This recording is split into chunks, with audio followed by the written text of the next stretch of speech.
What's up, guys? Erebus here once again with some more Dark Souls 3. Gonna be hanging out in the Catacombs today. Catacombs, however you pronounce it. I actually say Catacombs, but got Catacombs on the mind, because why not? So we're on my level 30 here, hanging out in the good old Catacombs. I see the rats are active, so I know that the party is nearby, and then I see them right off the bat. So Silver Cat to not take any damage from that fall, and then back to my usual ring setup. And hello, dear White. Good day, sir. Think about letting them clear out the rats before fighting them, but ultimately don't feel like it. Go ahead and just start swinging at whoever comes close to me. Rats are now taken care of, so I'm going to come in on this White here. Now, given his weapon, I know it's a little bit slow. I'm thinking I can parry it. So that's why I'm predominantly why I'm one-handed. I'm not necessarily doing it for the horizontal swings here, which I'll sometimes do against groups, because the horizontal can hit multiple people, and of course the vertical really is not likely to. But here it's more so that I can have my parry shield at the ready. I'm also wondering if this host is going to be someone who's going to try a lot of running or rolling attacks, because if so, I'm perfectly happy to try to parry that as well. Ball coming through here, I'm thinking I might be able to use that to my advantage if they stop paying attention. Throw out a completely stupid parry there. For no real reason. Trying to drag this guy into the path of the ball. I bring him a little bit too far this way, so it misses him. But I am able to get him with a nice combo. Go for the weird walk around you backstab, don't get it. Just all the R1s. I get that R1 is the best button in the game, but still shocking to see that many in a row. Went for the parry there, mistimed it. Good roll catch on the Phantom's part there just a bit ago. I was able to get out of it pretty quickly, but it was still good on him for that one. Now we're just going to trade, because I don't know if this gentleman has noticed, but I do a bit more damage than he does. He did clip me a few times without trading, though, so I'm going to back down and heal. Skeleton Bro comes into the game, and now I know I can focus on the Phantom, because the host will be a bit busy, or vice versa. Phantom shows me that he's out of Estus, and so now I know it's about over. He's dodging, doing a pretty good job of avoiding me, just trying to get out of there. Gets a few swings in, which was good on him again, but I barely needed to touch him in order to take him out, so he's not able to last, but good effort. Good effort for sure. Now my knowledge of where the ball is works this time. The host backs right into it, and I let him stand there. So that's good. Now the host is going to try to avoid and then trade.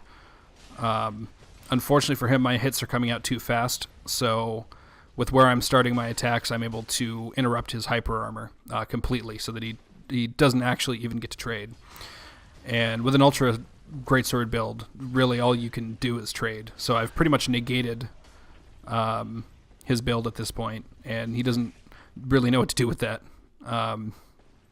which is totally understandable, because there's not a whole lot you can do with that other than try to switch weapons. There he tried to run away from me. Got him with the bomb to just get that last bit of chip damage. GG, gents. Now here I had seen that the ball was active. The rats were static and hadn't even moved, so I know that host is here at the bonfire. And here I find him, and it's a caster with a dark hand. So I think, okay, this could get interesting. He's got that ultimate noob turtle shield.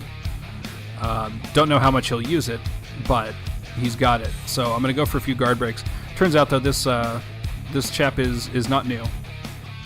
Despite using a relatively noob-looking setup, he knows what he's doing. So for the most part, he's only going to block once when it's a swing, and then roll out the second time. So good stamina management, and Also not turtling, in my face where I can use my weapon art and de-shield him. So good on him. Switching it up between the Dark Hand and those spells, depending on where my positioning is. There he had a bit of poor stamina management, but I was not able to punish him. Wasn't sure what he was doing here at first, but turns out I think he was just getting his stamina back. Just a momentary tactical retreat to get into a better position. And back to the spells, so I know he's going to try to keep some distance, so I'm trying to just stay on him. Comes back with the Dark Hand. I try to set up parry it, but he only goes for 1R1. Smart on him. Trying not to be too obvious about trying to parry, and just switching between 1 and 2 hand anyway, just to vary my attacks. Right now, this guy, when he rolls, tends to roll a little bit to the side. A little bit of diagonal rolls. It's not straight back or straight forward most of the time, so I figure the horizontal swings are my better bet for roll catching when he rolls. But there, as you can see, I wasn't catching him with it anyway, so I go ahead and switch back to two-handed. And this is actually just a pretty good match between average players. I mean, for hyper PvP or pros and whatnot, this looks like garbage, I'm sure, but for a relatively average player like me, this was actually a pretty fun fight, because me and this host are pretty comparable in skill level. He's not making stupid mistakes, nor am I. Here, though, I do get him with the chain roll catch. He wasn't able to adapt at the end, but to his credit, I think if I had roll caught him any other time, he would have learned. So definitely GG to that guy. That was a fun one. Speaking of fun ones, this is also a good time. I find a solo host here fighting the skeleton. Since it's a lone guy, I'm not going to bully him and rush in there with the skeleton. I'm just going to hang out and let him fight. And then I'll try to initiate some sort of 1v1 afterward. Of course, if he runs from me, then I'll just chase him and, we'll go from there. But I'm going to give him the benefit of the doubt at first that he just wanted to get the skeleton out of the way, and I'm going to let him do so. And run up here, don't originally see him, but I know he's close. I see the arrows going, and now I find him. Here he is. And he gives me a straight up bow for a duel. So I go ahead and cancel out of my wave there and give him a bow as well. And at this point, I don't really trust hosts as far as honor is concerned. So I've still got my Estus at the ready in case he drinks, but I definitely won't drink first. He is also rocking the Claymore. We're having, at least in terms of weapons, a more or less mirror match here. Doing a really good job of varying up his attacks. He is staying two-handed, whereas I'm trying to shake it up a little bit, go one-handed so I can get a little bit more range side to side. Now he decides to also go one-handed. Goes for the parry there, which was a good try. It was a good attempt at a parry. He read that I was going to be coming in, and he was correct, just the timing wasn't quite right.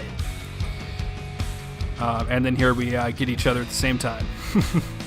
Two Claymore men, both going down. That was just fun. And GG to that guy. Stayed honorable. No drinking. Now this last one could have been a bad situation, but it wasn't. Ran into a three-man team here.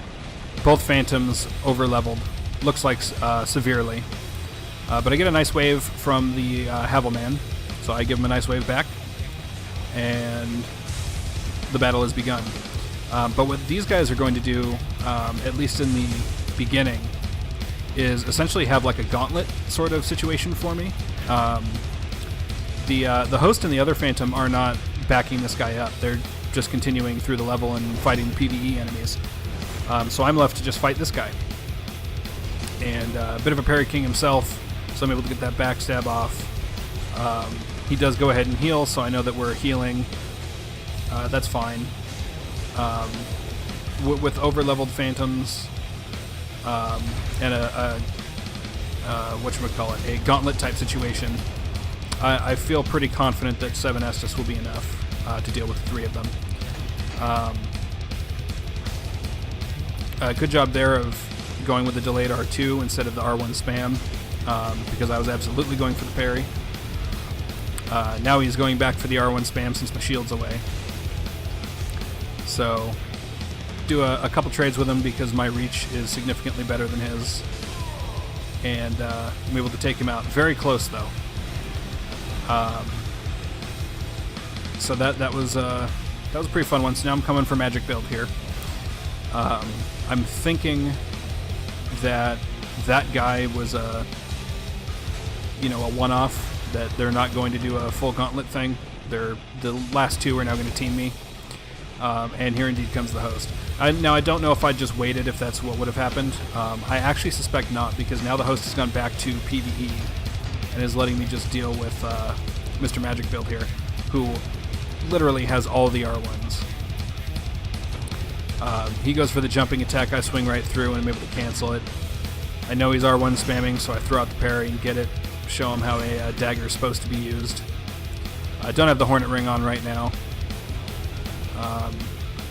Not really sure why, to be honest.